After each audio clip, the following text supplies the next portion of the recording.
मासोटेक tips में आपका फिर से स्वागत है। इस वीडियो में हम आपको दिखाएंगे कि मासोजी 3 टच वायरिंग मॉड्यूल को कैसे इंस्टॉल किया जाता है।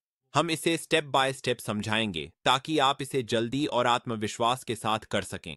सबसे पहले अपने मासोजी 3 टच कैबिनेट को खोलें ताकि आप अंदर के बोर्ड तक पहुंच सकें। अब ऊपर का एक्रेलिक कवर हटाएं।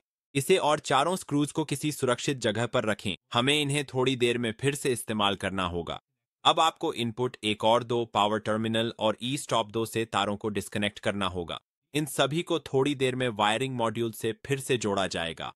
सुनिश्चित करें कि मासोजी 3 टच के बाकी सभी कनेक्टर्स डिस्कनेक्ट कर दिए गए हैं और उन्हें अलग रख दें। हम इन्हें जल्द ही फिर से इस्तेमाल करेंगे। अब सावधानी पूर्वक मासो बोर्ड से 2 स्पिंडल ऑप्टोकपलर आईसी को निकालें। यहाँ पर अपना समय लें। ये छोटे और नाजुक होते हैं। एक त्वरित सुझाव, अगर आपने अभी तक बैकअप बैटरी इंस्टॉल नहीं की है तो अब इसे लगाने का बेहतरीन समय है। अब स्थानीय एक्सटेंशन बोर्ड को इंस्टॉल करने का समय है।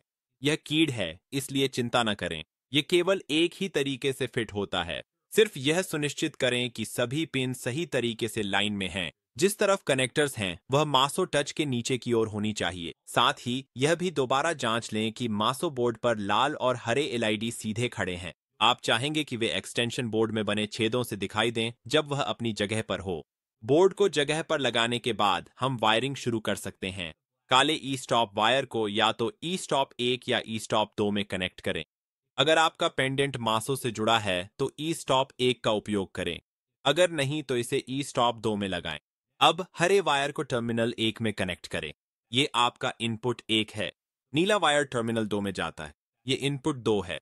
अंत में टर्मिनल 3 पावर के लिए है, तो अपने पीले, लाल और सफेद वायर यहां कनेक्ट करें। अब अगर आप बाहरी ई स्टॉप का उपयोग कर रहे हैं तो अगला हिस्सा आपके लिए है।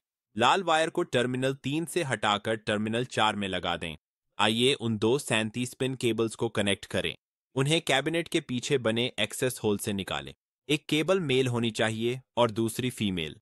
इन्हें लोकल मॉड्यूल में लगाएं और थंब स्क्रू से अच्छी तरह कस दें ताकि ये मजबूती से अपनी जगह पर रहें। और इसी तरह मैसो टच साइड का काम पूरा हो गया। अब आप कैबिनेट को बंद कर सकते हैं। अब मशीन साइड मॉड्यूल की ओर बढ़ते हैं। वे दो ऑप्टोकपलर आईसी लें जिन्हें आपने पहले निकाला था और उन्हें यहां इंस्टॉल करें। सिर्फ यह सुनिश्चित करें कि आईसी पर बना छोटा डॉट पिन 1 के साथ लाइन में हो। यह सही संचालन के लिए जरूरी है।